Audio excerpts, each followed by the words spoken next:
우리 마태복음 9장 말씀 우리 한번 보도록 하겠습니다. 마태복음 9장 우리 9절부터 13절 말씀인데요. 우리 9절 한 절만 보죠, 오늘은요. 네. 9절 말씀하고 13절 우리 두 절 말씀. 네, 됐습니다. 우리 9절 말씀인데요. 우리 같이 한번 합독해 볼까요? 자, 시작. 예수께서 그곳을 떠나 지나가시다가 마태라는 사람이 세관에 앉아 있는 것을 보시고 이르시되 나를 따르라 하시니 일어나 따르니라. 그리고 13절 한번 넘어가 주세요. 또 시작. 너희는 가서 내가 긍휼을 원하고 제사를 원하지 아니하노라 하신 뜻이 무엇인지 배우라. 나는 의인을 부르러 온 것이 아니요 죄인을 부르러 왔노라 하시니라.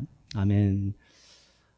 이 마태라는 사람은요, 예수님의 제자입니다. 예수님의 제자고 또 마태복음을 기록한 장본인입니다. 이 마태를 예수님께서 이제 세관에 앉아 있는 것을 보시고 부르셨는데요. 바로 이 마태가 그 예수님을 따라가게 됩니다. 그러고 나서 이제 마태에게는 여러 친구들이 있었어요. 이제 그 친구들 중에는 전부 이제 뭐 세리 친구들이었겠죠. 세리는 이제 텍스 콜렉터라고 그러죠. 세금을 걷는 사람들인데, 유대인들은 그런 사람들을 죄인 취급했습니다. 왜냐하면은 이 당시 때는 이스라엘 나라가 로마의 식민지에 있었기 때문에 세금 걷어가지고 누구에게 바치냐면 로마에 다 갖다 바치는 거예요. 그러면서 또 이스라엘 백성들에게는 조금 부당한 이 세금도 덮어 씌워가지고 본인들이 또 취하기도 하고요. 그러다 보니까 아무래도 유대인들은 세리의 직업을 가진 사람들을 별로 좋아하지 않았습니다. 그래서 죄인 취급했고 특히 이제 종교 지도자들 같은 경우는 더욱 그랬죠. 근데 바로 그 세리 종교 지도자들로부터 지탄을 받고 또 같은 유대인들로부터도 손가락질을 받던 사람이 바로 마태였는데요. 그 사람이 예수님 부르시니까 모든 걸 내려놓고 따르게 됩니다. 그리고 이제 예수님께서 그 친구들과 함께 식사하시는데 종교 지도자들이 와가지고 야, 너는 맨날 죄인들과 먹고 마시고 노냐? 그러니까 예수님께서 이제 긍휼을 원하고 제사를 원치 않는다라는 이 하나님의 말씀의 뜻이 무엇인지 너희는 배워라 말씀하시거든요. 우리 교회의 세 가지 가치 뭐였죠? 첫 번째가 긍정이죠. 절대 긍정. 두 번째는요, 긍지. 그리고 마지막 세 번째가 긍휼입니다. 그래서 올해 빌드업이라는 주제를 가지고 저희들이 계속 이렇게 말씀을 나누고 있는데요. 이 세 번째 주제를 긍휼. 네. 지금 계속해서 이제 좀 제가 시리즈로 가고 있습니다. 저는 이 시리즈로 설교하는 것 그리고 말씀 묵상을 스케줄 따라가는 것을 상당히 중요하게 생각합니다. 이유는 다른 게 아니에요. 왜 그러냐면 우리가 말씀을 문제가 생겼을 때 기도하고 말씀 볼 수 있어요. 네, 그럴 수 있습니다. 그리고 교회에서도 뭐 매주마다 다른 주제를 가지고 설교도 할 수가 있습니다.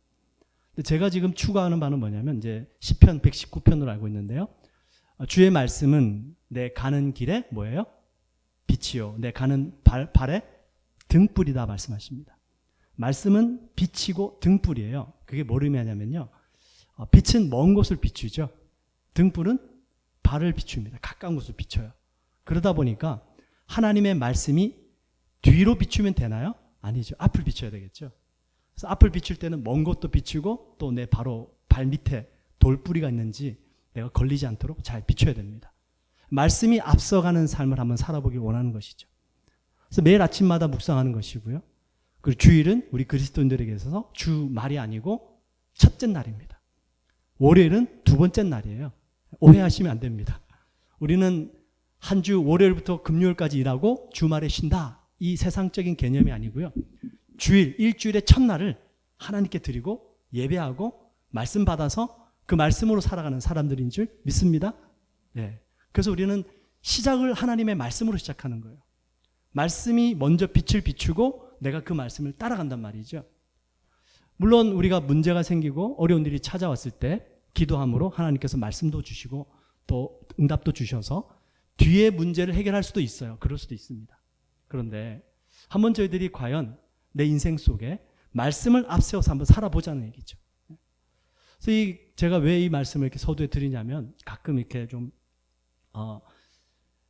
이 목회자로서 하나님 말씀을 준비하고 설교를 하는데요. 이렇게 목사님이 뭐 나 들으라고 하는 소리가 뭐 이렇게 또 이렇게 생각할 수가 있어요. 네. 물론 제가 한때 이제 목회 초년 때는요 말씀을 방망이처럼 사용한 적도 있습니다. 네, 참 회개가 되고 뉘우쳐지더라고요. 모세가 오늘도 이제 말씀을 드릴 텐데 모세가 이렇게 지팡이를 붙잡고 바위를 2번 치잖아요. 반석에 물이 나옵니다. 하나님께서 모세에게 너 왜 나의 거룩함을 나타내지 않았냐 말씀하십니다. 정말 그럴 때가 있었습니다. 이 말씀 전해가지고 저 성도 한 사람 좀 한번 깨뜨려 봐야지. 하나님이 기뻐하실까요? 안 기뻐하실까요? 인간적인 나의 의가 들어가는 거예요. 정말 위험한 겁니다. 하나님의 말씀을 목회자가 마치 자기의 것으로 사용하는 거거든요. 위험한 것이고 잘못된 것입니다. 마귀도 말씀을 사용합니다. 첫 번째 유혹 때는요, 마귀가 말씀 사용하지 않았어요. 육신의 정욕을 부추깁니다. 너 배고프지? 돌을 떡으로 바꿔봐. 정욕을 부추겨요. 근데 2번째 시험 때는요, 기록되었으되 말씀 사용해요. 마귀가 2번째 말씀 사용할 때 누구를 위해서 사용하냐면 예수야 네가 하나님의 아들이라면 증명해봐라는 것이에요. 그러니까 마귀도 말씀을 사용하는 것을 보면 우리가 말씀 아래에서 말씀에 순종하는 삶을 살아야 되는데 마치 내가 말씀보다 위에 있어가지고요, 말씀을 내가 막 다른 사람들 막 이렇게 정죄하고 찌르고 이렇게 사용하면은 위험한 상태가 되겠죠. 그래서 그 상당히 조심하려고 합니다. 절대로 어떤 개인적인 감정이라든지 어떤 특정한 대상을 상대로 어떤 말씀을 준비하거나 그 사람을 들으라고 얘기를 하거나 하지 않으려고 그래요. 지금 오늘도 마찬가지입니다. 그래서 이 긍휼이라는 주제가 쭉 가고 있어요. 가고 있기 때문에 말씀을 먼저 앞세워 가는 겁니다. 말씀을 먼저 앞세우고, 그리고 혹시라도 오늘 이 말씀이 정말 나에게 적용이 되고 내가 필요한 말씀이었다. 그럼 여러분들께서 제가 무슨 신통해가지고 여러분들 사실 다 알아가지고 얘기하는 게 아니라 하나님께서 듣게 하시는구나. 이렇게 좀 이해하시면 좋을 것 같고요. 자, 무슨 말씀을 드리냐면 지난 2주간에 긍휼에 대한 주제를 가지고 말씀을 드리면서요, 이 긍휼을 우리가 베풀어야 되는데, 선을 베풀어야 되는데 내가 긍휼을 베풀고 선을 베풀지만 때로는 안 좋은 결과가 나타날 때가 있습니다. 사람들이 오해할 때가 있어요. 그때 우리는 마음의 문을 닫고 포기하고 싶어집니다. 지난 2주 동안 제가 말씀드린 것이 그래서 갈라디아서 6장 9절 말씀인데 한번 보실래요? 같이 한번 읽어볼까요? 갈라디아서 6장 9절 시작. 우리가 선을 행하되 낙심하지 말지니 포기하지 아니하면 때가 이름에 거두리라. 선을 행하는데 포기하지 말래요. 때가 이르면 하나님께서 거두게 하신다 말씀하십니다. 그래서 긍휼을 베풀고 선을 베풀었는데 반응이 좋질 않아요. 오히려 오해를 사고 잘못된 이 비난을 받게 됩니다. 그때 마음이 상하죠. 힘듭니다. 마음의 문이 닫히고 더 이상 그렇게 하고 싶지 않게 됩니다. 그때 우리들이 다시 한번 마음을 붙잡고 지난주에 말씀드렸죠. 하나님의 은혜의 보좌 앞으로 나와야 됩니다. 예수님은 우리와 다 똑같은 시험을 받으신 분이시고 이해하지 못하실 우리의 상황이 하나도 없다는 것이죠. 그때 주님 보좌 앞에 와서 또 은혜 구하고 또 주님이 주신 은혜 받고 또 살아가는 것이에요. 낙심하고 주저앉고 싶고 포기하고 싶지만 또 힘을 얻어서 가는 것이다라는 것이죠. 잠깐 쉬셔도 괜찮습니다. 그러나 포기하거나 그만두어서는 안 됩니다. 그래서 우리 그리스도인들이요, 세상 사람들에게 비치는 모습들이 교회 다니면 술, 담배 못한데 이 정도 가지고 되겠습니까? 술, 담배 안 하는 것으로 우리 그리스도인들이 세상 사람들의 눈에 비춰진다면 조금 부족할 것 같아요. 그 정도가 아니라 그리스도인들은 항상 긍정적이야. 그리고 항상 자신감이 있어. 긍지가 있어. 참 그리스도인들은 참 어떻게 저렇게 끊임없이 선을 베풀면서 살 수 있지? 참 힘들 텐데. 한번 그런 모습을 저희들이 그려봤으면 좋겠습니다. 세상 사람들처럼 똑같이 잘해주니까 나도 잘해주고 못해주니까 나도 못해주고 그것이 아니라 정말 하나님께로부터 받은 그 은혜 때문에 한번 살아보자는 것인데요. 자, 오늘 주제는 이것입니다. 그렇다면 그렇게 긍휼을 베풀고 선을 베풀다가 안 좋은 일을 경험했을 때에 계속 끊임없이 우리가 가야 되는데 과연 그러면 공의는 어떻게 되는가라는 것이에요. 공의, justice 혹은 righteousness. 잘못했어요, 그죠? 바로 잡아야 됩니다. 분명히 이건 아닌 건 아닌 거예요. 근데 어떻게 우리가 그런 상황 속에서도 긍휼을 베풀 수 있나라는 것이에요. 자비를 베풀고 은혜를 베풀고 사랑할 수 있냐라는 것입니다. 참 아주 중요한 주제죠. 저는 신앙에 있어서 균형을 참 중요하게 생각합니다. 그래서 성령의 역사도 성령의 열매 그리고 성령의 은사, 그죠? 치우치면 안 되거든요. 이 신앙생활을 저는 무엇에 비유하냐면 자전거 타기에 비유합니다. 자전거 타기. 자전거가 균형을 잡아야지 앞으로 전진할 수 있지 않습니까? 그죠? 이 자전거가 균형을 잡기 위해서는 페달을 계속 밟아야 됩니다. 제자리에 멈춰 있는 동안에는요, 잠깐 동안은 균형을 잡을 수 있을지 모르지만 금방 시간이 지나면 넘어지고 말아요. 그래서 우리가 균형을 유지하기 위해서는요, 전진해 가야 돼요. 계속해서 자라가야 됩니다. 그리고 또 이 신앙생활에 있어서 균형에 또 다른 비유가 있다면 배입니다. 배. 이 세상은 바다와 같아요. 우리가 세상 속에 있지만 배는 바닷속으로 가라앉지 않잖아요. 우리 그리스도인들이 거룩한 삶을 살기 위해서 세상과 분리가 되어야 된다면 속세를 떠나서 산에서 살아야 됩니다. 배는 물 위에 있어요. 그렇지만 가라앉질 않습니다. 그래서 뭐 이렇게 부력이라는 것이 있겠죠. 물에 가라앉지 않는. 근데 배가요, 아주 중요한 이 배의 원리 중에 하나가 배가 중심을 잡고 기울어지지 않는다는 것입니다. 이걸 복원력이라고 그래요. 복원력. 한쪽으로 기울어지면 물이 차들어오기 시작합니다. 가라앉아요. 그래서 배는 기울어지지 않습니다. 딱 균형을 잡고 항해를 할 수 있는 거거든요. 여러분, 강아지 꼬리가 왜 있는지 아십니까? 저도 이렇게 찾아보니까요, 강아지 꼬리가 하는 역할이 세 가지가 있대요. 첫 번째가 의사소통이랍니다. 강아지 막 꼬리 흔들잖아요. 반가운 거예요. 근데 강아지가 무섭거나 경계할 때는요, 꼬리가 싹 뒷다리로 내려갑니다. 숨어버려요. 의사소통 수단으로 꼬리가 필요하고요. 그 다음에 또 한 가지가 체온을 유지한대요. 웅크려 앉아서 꼬리로 막 머리 이렇게 감싸고 몸을 이렇게 감싼대요. 그래서 체온을 유지하기 위해서. 그래서 강아지가 꼬리를 가지고 자기 몸을 이렇게 막 감싸고 있으면 아, 춥구나 얘가, 이렇게 아시면 되는데. 그 마지막 세 번째가 뭐냐면 균형 유지랍니다. 꼬리가 막 뛰어가다가 방향을 틀 때 넘어지지 않도록 꼬리가 이제 반대쪽으로 움직인대요. 그게 꼬리의 역할이죠. 참 이 자연 세계를 봐도 참 하나님은 균형을 중요하게 생각하신다는 것을 알 수 있습니다. 그리고 여호수아서 1장 말씀인데 한번 같이 한번 읽어볼까요? 여호수아서 1장 7절 말씀 같이 한번 읽어봅시다. 시작. 오직 강하고 극히 담대하여 나의 종 모세가 내게 명령한 그 율법을 다 지켜 행하고 우로나 좌로나 치우치지 말라. 그리하면 어디로 가든지 형통하리니. 예. 우로나 좌로나 치우치지 말래요. 균형을 딱 잡고 하나님의 말씀 붙잡고 직진하래요. 예수님의 그 십자가 사건은요, 사랑과 공의입니다. 균형이에요. 사랑도 있지만 righteousness, justice도 있다는 얘기죠. 모세가 언제 하나님의 말씀에 불순종한 적이 거의 없었는데요.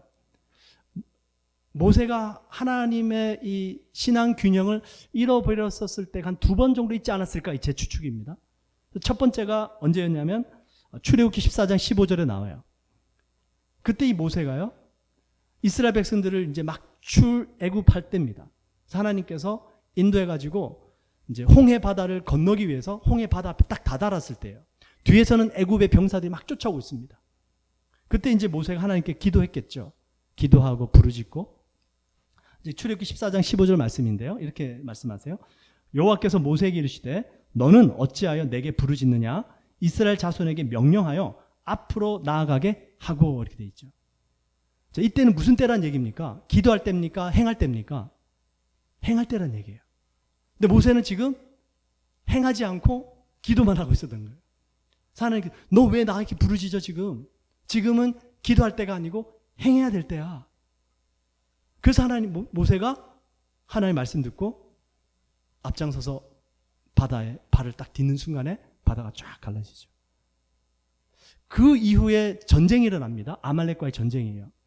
그때 모세가 요 레슨을 배워가지고요, 여호수아를 불러가지고 이렇게 얘기해요. 여호수아야, 나는 저기 산 꼭대기 가서 기도할 테니까 너는 용맹한 사람, 용감한 사람을 뽑아가지고 전쟁에 나가라. 그래서 산 꼭대기에서는 모세가 기도하고 산 아래에서는 여호수아가 군대를 이끌고 전쟁을 치렀단 말이죠. 이게 같이 갔다는 얘기입니다. 균형이에요. 기도도 해야 되지만 순종하는 삶이 필요하다는 것이죠. 행하는 삶도 필요하지만 기도해야 된다는 것이죠. 그리고 두 번째 모세가 균형을 잃어버렸을 때가 바로 제가 조금 전에 말씀드렸던 바위를 지팡이로 때렸을 때입니다. 그때 하나님께서 모세에게 이렇게 말씀하세요. 민수기 20장 12절 말씀인데요.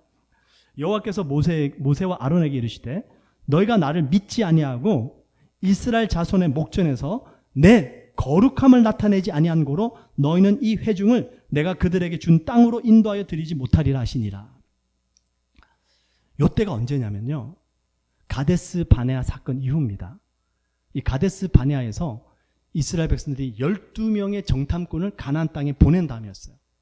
그 12명의 정탐꾼이 가나안 땅에 들어가서 다 살펴보고 돌아와서 10명이 보고하죠. 우리는 그 땅에 들어갈 수 없습니다. 우리는 메뚜기 같은 존재고 그 땅에 사는 사람들은 거민입니다. 우리는 그들을 이겨낼 수 없습니다.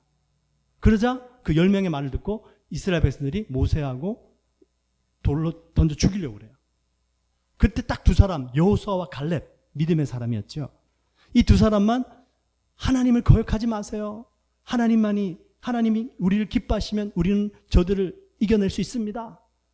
그랬던 사람이 여호수아와 갈렙 두 사람이었습니다. 그 사건 이후에 이스라엘 백성들이 또다시 광야에서 지금 목마르다고 불평하고 있는 거예요. 여러분들이 하나님이시라면 얘네들은 목말라 죽어도 좀 그럴 수도 있지 않겠습니까? 그 젖과 꿀이 흐르는 땅으로 하나님께서 이스라엘 백성을 이끌어 주시려고 인도하셨는데 그 하나님을 못 믿고 못 들어간다, 안 돼. 우리는 택도 없어. 그러고 난 다음에 이제 광야로 돌아오면서 목말라 죽겠는 거예요. 모세도 화가 나는 거예요, 이제. 모세도 하나님께서 만나로 먹여주시고 입혀주시고 지금 광야 생활 40년 동안요, 이스라엘 백성들은요, 불기둥과 구름기둥을 보고 있었어요. 믿어지십니까? 불기둥과 구름기둥이 그들 눈앞에 있었다고요. 그런데도 물 없다, 우리는 안 된다, 못한, 계속 불평하는. 그리고 가나안 땅도 이제 못 들어가고 회군 해가지고 목마르니까 또 불평하는 거예요. 근데 하나님은 이들에게 물을 주십니다. 이게 하나님의 은혜예요. 긍휼이고 자비입니다. 근데 모세는 인간적으로 화가 난 거예요. 너무 이 사람들이 이제는 지치고 40년 동안 그 백성들의 불평불만을 들은 모세가 지팡이를 들고 하나님께서는요, 바위를 명하여 이렇게 했어요. 바위 때리지 말고 말만 해. 근데 모세가 그것도 자기가 물 주는 것처럼 우리가 너희들에게 물을 주려 하면서 지팡이로 바위를 두 번 치게 됩니다. 물은 나와요. 물은 나오는데 이제 그 사건 이후에 하나님이 모세에게 이제 이 말씀하신 거죠. 그러니까 하나님께서 모세에게 너가 백성들 앞에서 나의 거룩함을 나타내지 아니하였다 말씀하십니다. 그럼 거룩함이란 뭔가? 목마른 사람에게 물 주는 거예요, 여러분. 배고픈 사람에게 먹을 거 주는 거예요. 불쌍한 사람 도와주는 거예요. 그죠? 거룩함이라는 게 옳고 그름을 가지고 무조건 단죄하고 너희들 하나님께 불순종했으니까 너희는 목마르니까 목말라 죽어도 이게 아니라는 것이죠. 그 목마른 자들에게 물은 주시지만 하나님께서 그들의 죄 때문에 결국에는 가나안 땅 들어가지 못합니다. 그게 공의예요. 하나님은 그래서 반드시 균형 잡힌 신앙, 사랑과 공의를 함께 가지신 분이십니다. 근데 우리는 때로는 사랑을 행하려고 하다 보니까 공의를 잃어버려요. 공의를 행하고자 하다 보니까 정죄를 하게 되는데 옳고 그름은 분별이 되는데 사랑을 잃어버린단 말이에요. 근데 이 두 가지를 다 붙잡을 수 있어야 되거든요. 쉽지 않습니다. 어려워요. 분명히 엄청난 지혜가 필요하고 엄청난 하나님의 뜻을 분명히 알고 있어야 됩니다. 제가 신앙 초기 때 정말 은혜를 받았던 이야기 중에 하나예요. 우리 구원이라는 것, 이 구원이라는 그 이야기를 어떤 목사님이 설교를 하시면서 그 비유를 하세요. 무슨 비유냐면 한 소년이 범죄해가지고 이제 법원 재판장에 이렇게 붙잡혀 왔습니다. 아주 에이션 타임 때예요. 아주 고대 사회 때였습니다. 재판관이 탁 앉아서 있는데 이제 범죄한 소년이 잡혀 들어온 딱 보니까 재판관 아들인 거예요. 그 당시 때는 이제 곤장 때릴 때였습니다. 매를 때릴 때였어요. 아, 이 소년은 절도죄를 지었습니다. 아주 심각합니다. 그래서 곤장 10대는 맞아야 되겠습니다. 이게 법전을 근거로 이제 10대를 때려야 되는 근거가 나왔어요. 재판관인데 공의로 심판해야 되지 않겠습니까? 자기 아들이라고 봐줄 수 없죠. 그래서 재판장이 10대 때려! 딱 판결 났어요. 끝입니다. 그러고 나서 이 재판관이 이 재판장의 옷을 벗고 내려와가지고 매바지려고 엎드려 있는 그 아이 위에 자기가 엎드리는 거예요. 매를 때리는 사람이 누굴 때립니까? 때리긴 때리는데 아버지가 대신 맞는 거예요. 공의도 행하고 사랑도 행하죠. 죄도 정죄하셨고 그리고 아들을 향한 사랑도 보여주셨죠. 그게 십자가예요, 여러분. 이 십자가가 바로 아주 완전한 신앙의 균형입니다. 하나님의 사랑만 얘기하면요, 죄를 지어도 괜찮아 이렇게 되죠. 근데 하나님께서는 그 죄를 하나님의 아들 예수님께 다 담당시켜 버리신 거예요.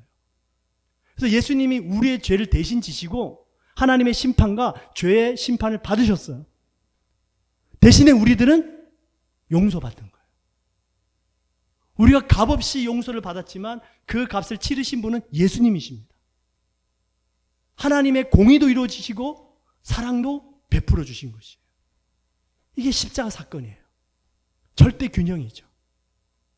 그래서 하나님의 은혜는 하나님은 우리가 죄를 지어도 그냥 괜찮나 보다. 그게 아니고요. 기억하십시오. 우리가 죄를 범할 때마다 지금 예수님께 못을 받고 있는 거예요.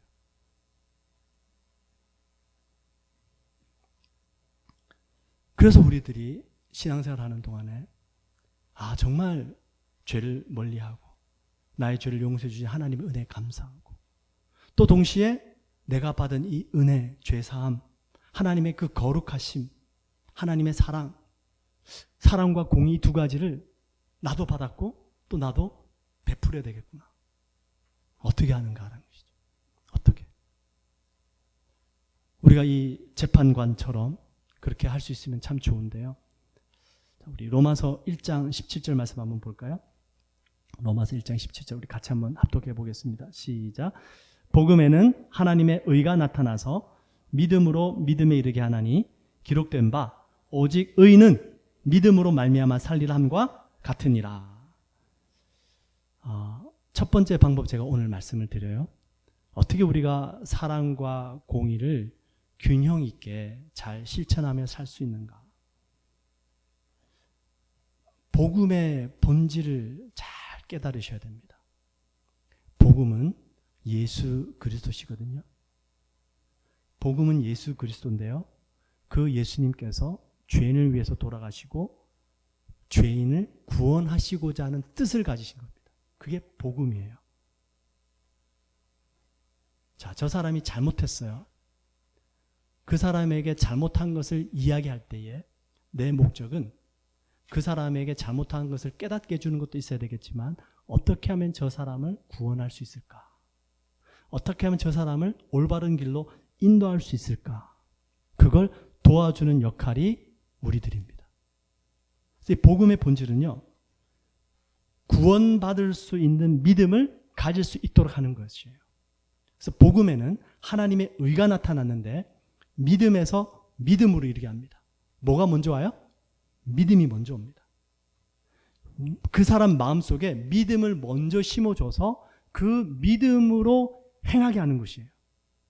행동을 먼저 뜯어 고치는 게 아닙니다. 복음으로 이 사람 안에 믿음을 심어주고 하나님의 성령을 충만히 부어주고 어쨌든 주의 진리의 말씀이 들어가고, 그래서 그 안에 들어간 말씀을 통해서 믿음의 삶을 살아가도록 하는 것이에요. 우리 한국 분들이 분노가 많아요. 저도 그랬습니다. 신혼 때 화를 참 잘 냈습니다. 그러다 보니까 한 번은 이런 생각이 들었어요. 내가 왜 이렇게 화를 잘 내지? 내가 이렇게 화를 내는 이유가 뭐지? 여러분, 언제 화가 나십니까? 언제 분노가 나세요? 내 뜻대로 안 될 때잖아요. 그죠? 근데 뭔가 잘못된 것을 봤을 때도 우리는 마음속에서 뭔가 뜨거운 게 올라올 때가 있어요. 불의를 봤을 때. 자, 그때 생각을 해봤습니다. 예를 들어서 제 아내가 뭐 실수를 했단 말이에요. 그럼 제가 화를 냈어요. 그러나 한 번은 생각이 드는 게 뭐냐면, 아내가 잘못했다면 나의 목적은 화를 내는 게 목적도 아니고 내 기분을 푸는 게 목적이 아니라 그 아내의 잘못된 모습을 바로잡는 게 목적인데, 만약에 화를 내지 않고 좋은 말을 해서 잘못을 바로잡을 수 있다면, 목적만 이룰 수 있다면 오히려 수단이 바뀌어져야 될 수 있는 거 아닌가? 그리고 그 수단이 올바른 수단이 되어져야 되는 거 아닐까? 그 생각이 드는 거예요. 부부간에 말다툼을 합니다. 서로 안 맞아요. 목적은요, 대화의 목적은 여러분 이겁니다. 대화의 목적은 이기기 위한 게 하는 게 아니에요. 많은 분들이 대화를 이기려고 해요. 자존심 세우려고 대화를 해요. 그러면 큰일 납니다. 그럼 관계 다 깨뜨려져요. 대화의 목적은 문제를 해결하는 겁니다. 그죠? 문제를 해결하기 위해서 대화를 한다면 화를 내서 문제가 해결이 됩니까? 아니면 좋은 말을 해서 문제가 해결됩니까? 그거죠. 저희들이 좀 지혜가 필요한 부분이죠. 그 생각을 하고 나니까 그 다음부터는 화도 좀 줄어들더라고요. 아무리. 아내에게 좀 더 친절하게 상냥하게 대하게 되고. 만약에 마찬가지입니다. 그 사람이 아직 받을 준비가 안 돼 있어요. 그 사람은 죄의 옷을 입고 있어요. 근데 내가 거기에 대고 그 사람에게 어떤 말을 하잖아요. 제가 경험한 거고 목회를 하면서 실수한 부분이에요. 말을 해줬는데요, 그 사람은 아직 그 죄를 깨닫지 못합니다. 그리고 죄의 옷을 입고 있어요. 근데 이 진리의 불이, 말씀의 검이 나가니까 옷을 입고 있으니까 어때요? 옷만 타버려야 되는데 옷을 입고 있는 사람까지 타는 거예요. 아, 뜨거워, 이렇게 되는 거예요. 이해되십니까? 이게 엄청나게 지금 제가 좀 영적인 얘기를 하고 있는 거예요. 복음에는 하나님의 의가 나타났는데요, 믿음에서 믿음에 이르게 합니다. 선한 행위에서 선한 행위로 나타나는 게 아니고요, 복음에는 하나님의 의로우심이 나타나가지고요, 사람들의 내면 세계 속에 먼저 믿음을 주셔서 그 믿음이 생긴 다음에 삶이 변화되고 행동이 변화되게 하신단 말이죠. 근데 우리들은 그 사람의 행위를 자꾸 바꾸려고 그래요. 인위적으로. 그건 뭐를 의미하냐면 그 사람은 지금 죄의 옷을 입고 있는데 내가 거기다 불 질러버리는 거예요. 제가 그거 깨달은 다음에요, 와, 내가 이때까지 설교, 목회, 내 개인적인 신앙생활, 삶, 이게 정말 잘못됐구나. 사람을 살려야 되는데 내가 사람을 죽이는구나.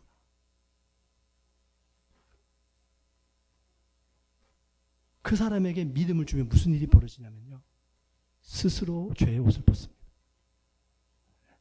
자기가 벗어요. 여러분, 예수님도 십자가상에서요, 두 강도가 죽었잖아요. 한 강도는 믿었어요. 한 강도는 안 믿었습니다.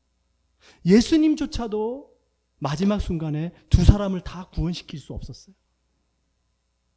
여러분, 구원은 하나님이 하시는 것인데 우리들은 그 사람이 구원을 받을 수 있도록, 믿음을 가질 수 있도록 도와주는 역할을 하는 것이 우리입니다. 자, 오늘 저희들이 예수님께서 마태를 부르는 장면을 봤어요. 마태라는 이름은 하나님의 선물, 여호와의 선물이라는 뜻입니다. 그리고 이 마태복음서는 마가복음이 제일 먼저 쓰여졌고요, 그 다음에 마태복음이 두 번째로 쓰여졌고요. 그 다음에 누가복음이 쓰여집니다. 그리고 요한복음이 마지막에 쓰여져요. 근데 이 사건을 마가와 누가도 똑같이 기록을 하고 있는데요. 마태는 마태 자신을 마태라고 기록을 했는데 누가와 마가는요. 마태라는 이름을 쓰지 않고 레위라는 이름을 쓰고 있어요. 마태는 레위 지파였어요. 그 아버지 알페오가 마태에게 너 이름은 레위야 라고 지어줬어요. 레위의 이름의 뜻은 하나님과 연합된 자라는 뜻이에요. 마태든 레위든 이 이름의 뜻이 너무나도 귀하고 좋아요. 하나님의 선물인 사람, 하나님과 연합된 사람. 근데 직업이 뭐예요? 세리. 예수님께서 마태를 부를 때 어떻게 부르셨을까요? 이 하나님의 선물이란 너가 지금 세리가 돼가지고 뭐하냐? 레위라는 너가 지금 하나님 세리, 제사장 지금 감당 못하고 세리 같은 짓이나 하고 있고 날 따라와! 예수님 이러셨을까요? 아니겠죠. 우리는 그런단 말이에요. 당신 지금 뭐 하는 거예요? 예수님은 하나님의 선물인 마태야. 하나님과 연합된 레위야. 너 지금 여기서 뭐하니? 나와 함께 가자. 내가 멋있는 삶을 살게 해줄게. 나와 함께 가자. 마태도 이미 마음속에 부담감이 있었던 거예요. 내가 지금 여기서 뭐하고 있지? 난 마태고 난 레위인데 내가 지금 여기서 뭐하고 있지? 인생이 허무한 거예요. 내가 왜 살지? 무슨 의미가 있지? 무슨 목적이 있지? 나 여기서 이렇게 살면 안 되는데 아는데 또 막상 어떻게 바르게 살아보려고 해도 바르게 살아갈 방법을 모르고 있는 거예요. 그때 예수님이 나타나신 거예요. 하나님의 선물 마태야. 하나님과 연합된 레위야. 나와 함께 가자. 제가 몇 주 전에는 제 옛사람을 참았어요. 그죠? 제 아내에게 미리 좀 하지 이 말을 안 했어요. 근데 바로 그 다음 주에요. 옛사람이 툭 나왔어요. 이제 그날 저녁에 어디 신방 갈 데가 있어가지고 이제 준비를 하고 내려왔는데 아내가 이제 설거지하고 막 마무리하고 있더라고요. 그래서 이제 막 그릇을 닦고 이제 찬장에 이렇게 넣는데 접시를 좀 찬장이 높으니까 좀 넣어달래요, 저보고. 저는 이제 씻고 이제 로션을 이제 손에 바르는 바람에 이제 좀 미끄러웠죠. 그래서 이제 빨리 끝나고 나가야 되니까 도와줬습니다. 그래가지고 이제 접시를 얻는다고 언제 손에서 딱 미끌려가지고 떨어지면서 그릇이 이렇게 깨졌어요. 칩이 났습니다. 제 아내가 좀 아끼는 그런 그릇이었어요. 미안하더라고요. 속상했어요. 아내는 괜찮아 뭐. 아내가 그래요. 근데 제가 화가 나는 거예요. 그러면서 제 아내에게 왜 나한테 이런 거 시켜? 갔다 와서 하면 되잖아. 앞으로 이런 거 좀 시키지 마. 옛사람이 나왔어요. 제 아내가 이렇게 얘기를 합니다. 당신 안 그러는데 갑자기 왜 그래? 그래요. 제가 그랬죠. 안 그렇게 뭐가 안 그래? 원래 그렇지. 그런데요, 제 아내가 당신 안 그런데 많이 피곤한가 봐. 당신 안 그런데 왜 그래? 그 말 딱 듣고 제가 안 그러긴 뭐가 안 그래? 원래 그렇지 하는데 그 말꼬리에 힘이요. 없어져요. 살아있질 않아요. 분노가 싸그라들고 제 아내가 한 그 말에 이렇게 돼요. 제가 무슨 말씀하시는지 아시겠죠? 여러분, 우리들은 당신 왜 그래? 당신 이러면 안 되잖아. 이 얘기는 잘하는데요. 그 사람이 가지고 있는 좋은 점들이 너무 많잖아요. 그걸 얘기해주고 그걸 복돋아주고 그 부분을 만져줘야 되는데 그건 안 하는 거예요. 그러다 보니까 이게 복음적으로 대화를 하고 복음적으로 접근하는 게 아니라 자꾸만 말씀이 뭐가 돼요? 방망이가 돼서 바위를 치고 있는 거예요. 죄의 옷을 입고 있는 사람에게 불질러 버리는 거예요. 스스로 벗게 돼요. 스스로 주눅이, 스스로 그 옛사람의 모습이 내가 그랬나? 그렇게 되고 정신이 들고, 이게 복음적 접근이에요. 예수님께서 마태를 부르실 때 그렇게 부르신 거예요. 마태야, 나와 함께 가자. 나 하나님의 사람이야. 나 하나님과 연합돼야 되잖아. 사랑과 공의를 같이 행할 수 있는 줄 믿습니다. 기도하겠습니다. 저희들 사람들 마음속에는 다 자기 정죄가 있어요. 이 죄인의 특성이거든요. 아담과 하와가 선악과를 먹고 난 다음에 부끄러워서 숨잖아요. 우리 안에 다 나 자신을 부끄러워하고 나 이러면 안 되는데 라는 그런 마음들이 다 있습니다. 마태가 그랬어요. 주님이 그 마태를 불러주십니다. 오늘 주님이 이런 우리를 불러주세요. 나 이렇게 살면 안 되는데, 나 이러면 안 되는데. 주님이 우리에게 정죄하시고 불을 질러버리시는 것이 아니라 믿음을 주십니다. 성령을 주십니다. 말씀을 주십니다. 생명을 주십니다. 그리고 우리 스스로 이제 일어나 주님을 따르게 하십니다. 주님 따르는 삶 살기 원합니다. 그리고 저희들이 지금까지 복음적인 시선이 아니라 정말 율법적인 시선과 말을 내뱉어 살아왔다면, 이 마태를 부르신 주님, 내가 긍휼을 원하고 제사를 원치 아니하노라는 말씀의 뜻을 너희는 되새겨보라. 주님, 사랑을 베풀 때, 긍휼을 베풀 때 진리와 공의를 잃어버리지 않게 하여 주시고, 우리가 진리와 공의를 행할 때 사랑과 긍휼을 저버리지 않게 하여 주옵소서. 우리 같이 한번 기도하겠습니다. 할렐루야. 주여 감사합니다.